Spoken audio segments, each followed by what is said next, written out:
Os quería traer una noticia que publicó nuestro queridísimo amigo también Joaquín Campos, lo publicó el pasado sábado, el día de mi cumpleaños. Que Joaquín, el sábado no pudo hacer el vídeo porque estaba de cumpleaños. Pero hoy sí, porque él habla sobre la dinastía de los Sanchos, entre el espectáculo y los escándalos. Hace una radiografía también para entender quién son los Sancho, ¿entendéis? Y os decía que iba relacionado con lo anterior, con lo de Silvia Bronchalo, por un motivo. Porque para Joaquín Campos, también, aquí el problema tiene nombre y apellidos, y no es Silvia Bronchalo. Para que Daniel haya hecho lo que ha hecho o se comporte como se comporta, tiene nombre y apellidos. Y vuelvo a repetir, y no se llama Silvia Bronchalo. Mirad. La dinastía de los Sanchos entre el espectáculo y los escándalos. Si tuviéramos que creer en los genes, en el árbol genealógico, tendríamos que observar el carácter de su padre, Rodolfo Sancho, actor profesional, y el de su abuelo, Sancho Gracia, un intérprete que en el siglo pasado traspasó fronteras. Y aquí podemos ver una imagen de un Rodolfo Sancho muy joven, muy joven. Aquí vemos a Daniel y aquí vemos a Sancho Gracia. Fotografía de hola, Sancho Gracia con Rodolfo y Daniel Sancho. ¿Un asesino nace o se hace? Es que es muy interesante lo que nos va a explicar aquí Joaquín Campos, ¿eh? ¿Nace o se hace? Es una pregunta recurrente, sobre todo cuando alguien, que lo tenía todo, seguramente hasta cosas de más, asesina con excelsa sangre fría para luego descuartizar como si en realidad estuviera preparando un pedido de carne para la cena de Navidad. Y claro, cuando uno rasca entre la multitud de asesinos despiadados que han asolado nuestra historia, la mayoría, sin ningún género de dudas, padecían condicionantes físicos y genéticos que en muchas ocasiones les hacía estar apartados de la sociedad. Gente a la que escupían en los colegios, trabajadores humillados constantemente por sus compañeros, personas que perdieron a sus hijos o vieron cómo sus mujeres eran violadas, o enfermos terminales que no supieron cómo recogerse antes de perecer. De Daniel Sancho, sin embargo, sabemos que ha visitado buena parte de los mejores restaurantes del mundo, donde un cubierto sin vino tranquilamente sobrepasaba los 300 euros, cuando era habitual que colgara en sus redes sociales vídeos de fiestas a bordo de yates rodeado de chicas guapas y chicos idem. La cosa no se detiene ahí. Sancho ha viajado por buena parte del planeta, vestía ropa de marca, gastaba muchas horas en el gimnasio para marcar un cuerpo notable y sobre todo y por encima de todo disfrutaba del sexo mucho más que la media, incluso entre ambos géneros. Entonces, ¿qué le faltaba a este hombre? ¿Por qué se convirtió en un maldito asesino además de una bestia inhumana? Cuando tras asesinar descuartizó como si tal cosa, como si en realidad le fuera algo habitual. Al leer el sumario del caso siempre me llamaron la atención tres detalles que podrían marcar la personalidad de Sancho. El primero hace referencia a que en medio de su plan, cuando acababa de desprenderse de partes del cuerpo de Edwin y cuando aún guardaba algunas en el frigorífico del bungalow número 5 del complejo hotelero Bugain Villas, se puso a dormir como si tal cosa. Tenía sueño. ¿Qué le vamos a hacer? Córcholis, es que descuartizar y diseminar 17 trozos de carne humana cansa. Después está lo de ducharte en el mismo lugar donde despiezaste unas pocas horas antes al que era tu pareja, por mucho que no quisiera reconocerlo en público. No sé, quedarse fijamente mirando el desagüe y recordar lo que horas antes, rojo viscoso, corría por allí a litros. Y finalmente está lo de tras diseminar por el mar los últimos pedazos de arrieta, que se fuera a desayunar a un hotel cercano para donde allí colgar las fotos de Ágape en su red social favorita, como si en realidad estuviera con su exnovia Laura Menollo, o con un grupo de amigos en alguno de los restaurantes estrella Michelin que solía visitar. Pero la pregunta tras estos detalles con importancia es clara, concisa. ¿Tiene hambre un señor que acaba de mutilar y que en sus fosas nasales debía pestar aún sangre humana? ¿Se pide el bacon del desayuno poco hecho cuando acabas de fregar litros de sangre? ¿Acaso si pediste huevos fritos y mojaste pan te chupas las yemas de los dedos que rozaron parte de tan preciado manjar? Alucinante, alucinante, y qué de cierto es todo esto. Lo que está contando Joaquín, qué de cierto. Porque tú al final, una persona normal, nada de lo que está relatando hubiera hecho. Ni te duchas en esa bañera donde acabas de cortar a trozos a una persona. Ni te echas a dormir 3 horas de siesta porque tienes sueño después de lo que has hecho. Y te vas a hacer esa fotografía de un coco al día, mantén alejado al doctor, y te vas a desayunar después de lo que has hecho, como si no hubiera pasado absolutamente nada. Es alucinante. Y respecto a lo que nos dice aquí Joaquín Campos, es totalmente macabro. Macabro. El entorno o el haber sufrido abusos desde niño podría haber marcado el carácter de Daniel, pero tras consultar con sus cercanos, el barrio donde creció era inmejorable. Las casas donde creció de 200 metros cuadrados y el cariño que recibió de muchos traspasó cualquier moralidad, ya que hay que recordar que Sancho nunca trabajó ni realmente estudió de verdad. Y si acaso, y por buscar 3 pies al gato, llevaba años sin ser supervisado de cerca, viviendo más con sus amigos y de noche que con su abuela, porque con sus padres aún menos.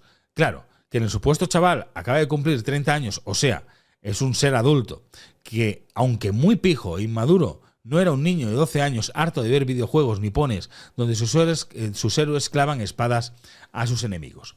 Y aquí hay que añadir una cosa que es muy importante. Y esto ya es información. Daniel Sancho, cuando se va a vivir con su abuela lo malcría. Su abuela lo deja que se vaya a dormir a la hora que le dé la gana, que venga de fiesta cuando le dé la gana, que se levante a la hora que le dé la gana. Hay una frase que a mí me dijeron, que os lo voy a repetir aquí, es una frase que a mí me dicen, que había veces que Daniel no iba al colegio. Y cuando la madre preguntaba que por qué Daniel no había ido al colegio, decían, es que está enfermo, es que está malito. ¿Y sabéis lo que había pasado? Que Daniel se había quedado dormido. Y eso no fueron 1, ni 2, ni 3. Fueron muchísimas veces. Muchísimas veces. Y eso es así. Y eso es así. La educación que tuvo con Noela, la abuela, no fue la más adecuada. El padre nunca estuvo allí.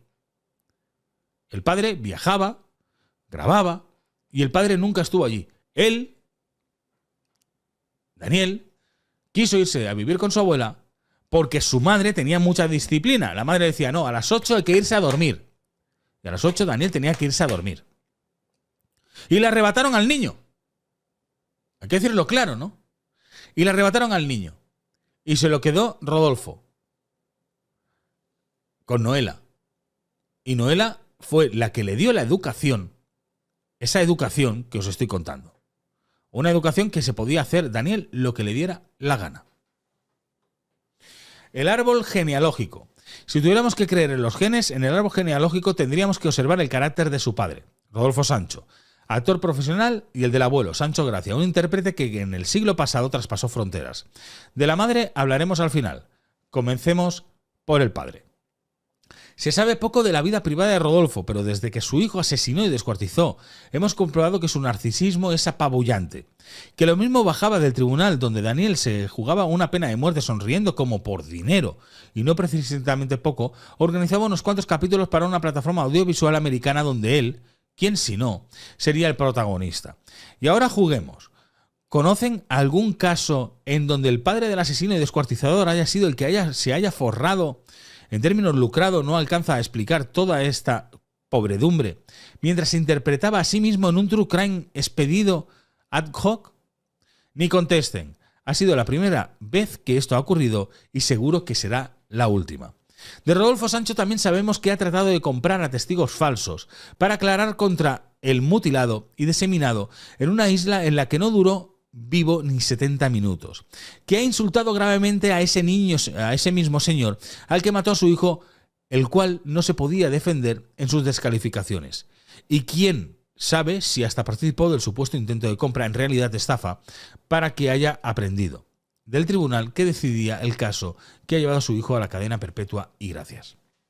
Claro, que también se ha hecho famoso por, en medio de todo eso, de ese proceso, y mientras su pareja y madre de Daniel Sancho, Silvia Bronchalo, se quejaba amargamente de la táctica que utilizaban 3 trileros de tomo y lomo. Insultarla a través de formidables mensajes de WhatsApp que la progresía televisiva, la que blanquea sin cesar, ha decidido ignorar porque pirada, bipolar y barrio bajera, Silvia es vallecana. Ha sido parte de las vejaciones que la las divas de la tele han pasado por alto, como si Rodolfo fuera Rodolfa y Silvia Silvio, un señor con bigote fascista que desayuna anís y pega a su mujer. Es que Joaquín es tremendo, es brutal cómo escribe. Dicen algunos expertos que en el ADN podría estar la clave de nuestra personalidad y que un ancestro podría determinar nuestra manera de ser. Pues bien, el patriarca de todo el conglomerado familiar ya fallecido fue Sancho Gracia, padre de Rodolfo y abuelo del ya oficialmente asesino, el cual, aparte de ser conocido por interpretar también, lo fue por asuntos que le dejaban en muy mal lugar. Qué justo. Esta semana la televisión pública española, uno de los estándares del blanqueamiento al asesino por medio de su programa Mañaneros, haya decidido volver a emitir la serie Curro Jiménez, donde Sancho Gracia saltó al estrellato allá por la década de los 70 del pasado siglo. Demuestra que, en este caso, nadie da puntadas sin hilo. Porque si Edwin Arrieta se ha vertido todo tipo de falacias, que si era narcotraficante, mal cirujano, pederasta, traficante de órganos, socio de sicarios, celoso y muy peligroso, sorprende que nada se haya dicho del abuelo del chaval, conocido en el mundo de la interpretación, solo por ellas, como el Sobón. Sancho Gracia fue denunciado por una periodista en prácticas allá por el año 1996, tras hacerle una entrevista, y siempre, según su versión, comenzó a besarla y a tocarla por todo el cuerpo, tratando de meter sus manos por debajo de mi ropa y quitarme los pantalones, aseguró. El Don Juan, curiosamente, interpretaba en esos días en el Teatro Español a Don Juan Tenorio, cuando entre el elenco de actores comenzaba a despuntar a alguien que trataba de fijarse en aquel primer espada, que además era su padre, y claro, me estoy refiriendo a Rodolfo Sancho. Pero tampoco las televisiones, me cachis, qué olvidadizos, cayeron en la cuenta que contarnos que en septiembre de 2009 Sancho Gracia estuvo a punto de entrar en prisión por desobedecer reiteradamente las citaciones realizadas por el Juzgado de Ejecuciones Penales número 7 de Madrid. Las razones de estas llamadas tuvieron que ver con la denuncia interpuesta contra su persona por los piropos que el ya fallecido actor lanzó a una mujer en el madrileño hotel Eurobaldin el 16 de septiembre del 2009, que fueron recriminadas por el acompañante de la joven. Tras esto, Sancho Gracia se enzarzó con él, dejándole la cara ensangrentada por las heridas producidas gracias a los golpes que le propinó. Por este hecho, el conocido intérprete de Curro Jiménez fue finalmente condenado. Por aquel entonces, Daniel tenía 15 años y jugaba al tenis en un importante club privado de Madrid, donde tuvo varios problemas por su rebeldía. De Silvia Bronchalo solo podemos especular. A lo mejor Rodolfo lleva razón y es una pirada, una bipolar y una barriobajera. A lo mejor. Y que justo de ahí le viene a Daniel su manera de actuar. De casta le viene al galgo. Pero hasta que los expertos nos expliquen las razones más cercanas de la psicopatía de Daniel, a mí no me queda más remedio que explicar los hechos probados que ni al padre ni al abuelo dejan en buen lugar, cuando de la madre aún esperamos solo una leve salida de tono. Porque si en medio de este circo mediático se están repartiendo bastantes cientos de miles de euros, nuevos clientes para bufetes de abogados, nuevos clientes para bufetes de abogados y lavados de imagen, se agradece que alguien que podría estar ahí chapoteando en la indignidad haya preferido mantenerse al margen.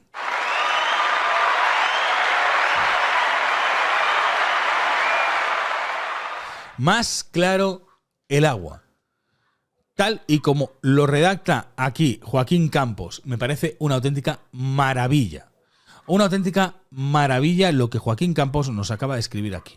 Porque siempre se ha dicho, y cuando hablas con los psicólogos y los psiquiatras te lo dicen, hay que ir al pasado. Y en el pasado se entenderán muchas cosas. Se entenderán cómo son los padres, qué educación ha tenido, para entender por qué se comporta ahora de la manera en que se comporta. Y os vuelvo a repetir, Joaquín Campos aquí lo borda. Lo borda.